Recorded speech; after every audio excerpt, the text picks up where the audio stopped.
दिल्ली की सरजमी पर ईरान के विदेश मंत्री कदम रखते हैं और खुलेआम ऐलान करते हैं कि भारत हमारा सबसे पक्का यार है। अब सवाल यह है कि क्या पीएम मोदी ने यूएई में कुछ ऐसा कहा जिसे इजराइल और अमेरिका की भौहें तन गई और वो ईरान जो अपनी शर्तों पर चलता है वो दिल्ली आकर तेल देने के लिए इतना बेताब क्यों है भारत को? ये मोदी जी ने रचा कैसे है और इसका मतलब क्या है कि ईरान के फॉरेन मंत्री को रातों रात भारत पहुंचना पड़ा? आप इमेजिन कीजिए, ईरान वो है जिसे डोनाल्ड ट्रंप पिछले 3 महीनों से उनकी रीढ़ की हड्डी तोड़ने में लगे हैं, क्योंकि ईरान ने एक काम किया था पिछले 49 ईयर से।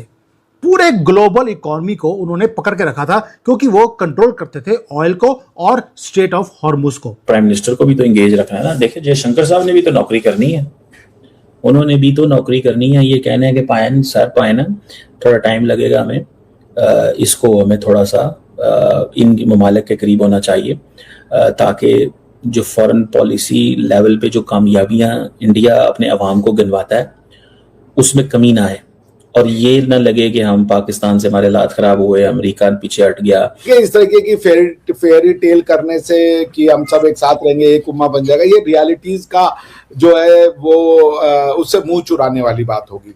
तो इसलिए आप देख लें, ईरान इराक में वॉर हुई, आज यूएई और सऊदीया में ऑलमोस्ट वॉर की कंडीशन है, एटलीस्ट उनके संबंध आपस में टूट चुके हैं। तो एक रिलीजन के नाम पे जब आप अरब साथ में नहीं रह पा रहे हैं तो बाकी लोग कैसे साथ रह सकते हैं? कल अगर आपके कोई ऑयल रिजर्व्स पे मार दे बम, कल डोनाल्ड ट्रंप कहता है कि यार ये लोग तो मानने वाले नहीं है, चलो बम मारो इनके जरा। इनके पूरे एनर्जी इंफ्रास्ट्रक्चर को, ईरान की बात कर रहा हूं, इनके पूरी एनर्जी इंफ्रास्ट्रक्चर को बर्बाद कर दो, खत्म कर दो। 72 घंटे का काम है अमेरिकन और इजरायलीज के लिए।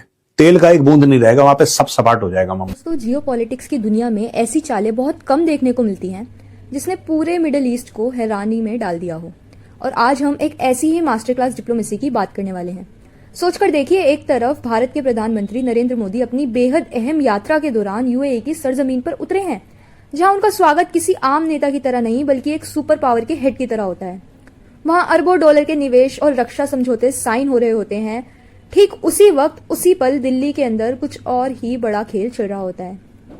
पीएम मोदी के यूएई में होने के दौरान ईरान के विदेश मंत्री दिल्ली पहुंचते हैं और एक ऐसे खुलेआम ऐलान कर देते हैं जिसने अमेरिका से लेकर पाकिस्तान तक सबके होश उड़ा दिए हैं।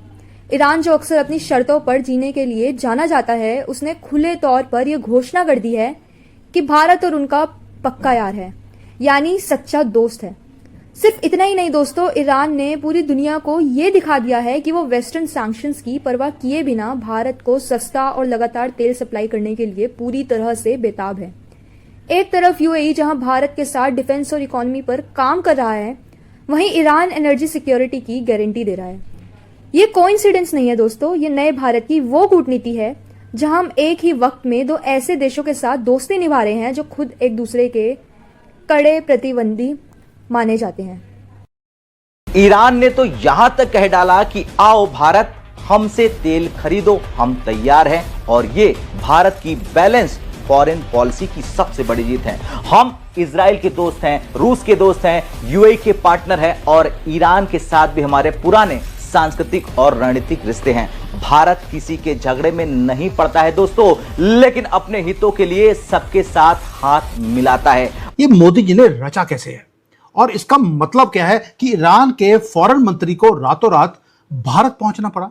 आप इमेजिन कीजिए, ईरान वो है जिसे डोनाल्ड ट्रंप पिछले 3 महीनों से उनकी रीढ़ की हड्डी तोड़ने में लगे हैं, क्योंकि ईरान ने एक काम किया था पिछले 49 ईयर से।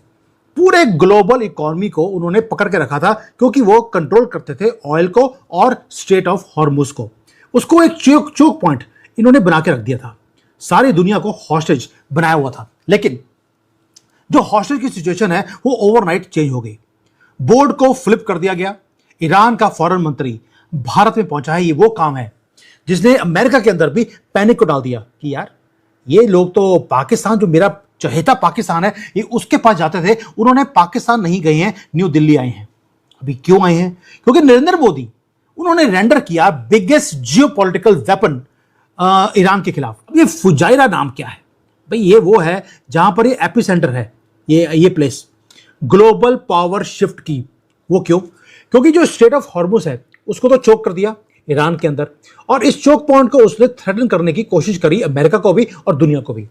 कोई इसको रोक नहीं पाया। लेकिन जो फुजायरा है वो इस चोक पॉइंट से बाहर है, वो है गल्फ ऑफ ओमान के अंदर, और भारत और यूएई इस फुजायरा को इकट्ठे मिलकर उसे ट्रांसफॉर्म कर रहे हैं एक ऑयल हब के अंदर।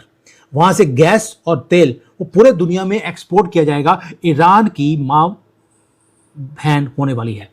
अब जो सप्लाई चेन्स है उसे तो हमने सिक्योर कर लिया यूएई के साथ मिलकर।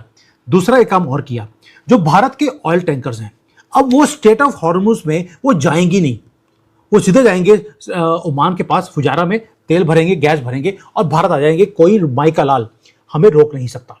अब ईरान ने क्या किया, उसको मालूम था कि यार अगर ये काम हो गया तो हमारी तो जो तेल है और जो हमारा हॉस्टेज बनाया दुनिया को, वो हमारा कार्ड खत्म हो जाएगा।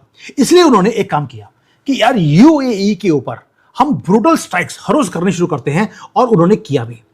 500 से ज्यादा बैलिस्टिक मिसाइल्स और हजारों ड्रोन्स वो दुबई में और ये जितना भी यूएई के कंट्रीज हैं वो सबके ऊपर फेंकने की कोशिश करी। यहां तक कि जो फुजायरा है उसको भी हिट किया।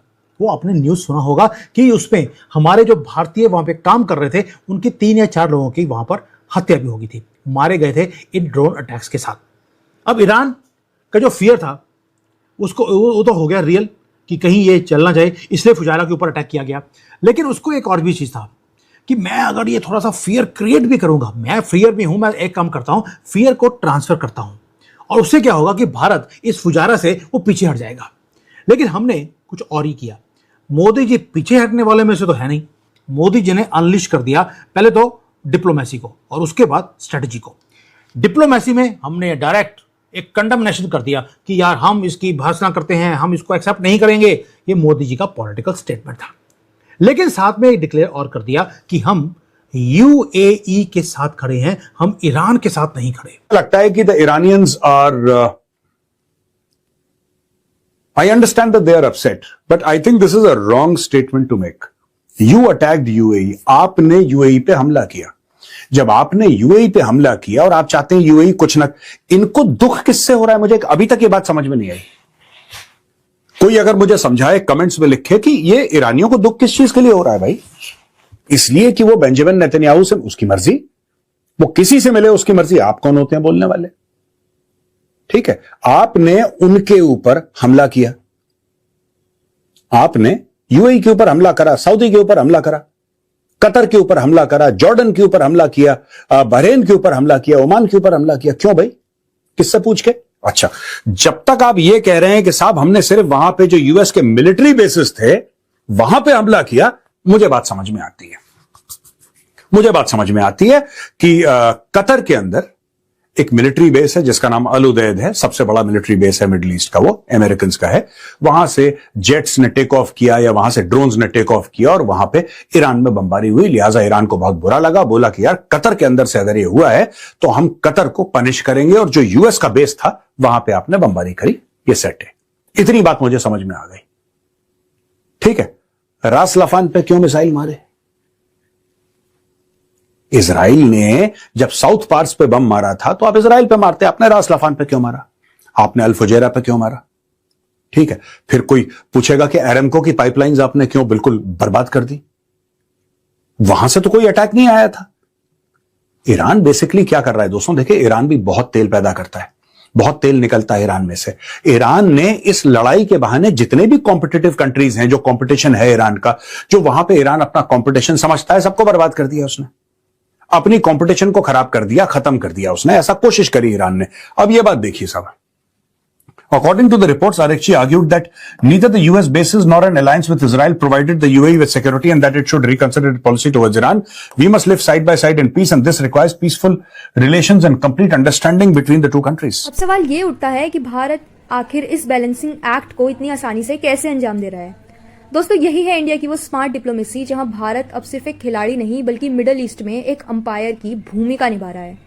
भारत बहुत अच्छी तरह से जानता है कि यूएई हमारे लिए एक बहुत बड़ा आर्थिक और रक्षा साझेदार है। वहां से आने वाला इन्वेस्टमेंट और डिफेंस पार्टनरशिप हमारी इकोनॉमी को बूस्ट करने के लिए बेहद जरूरी है।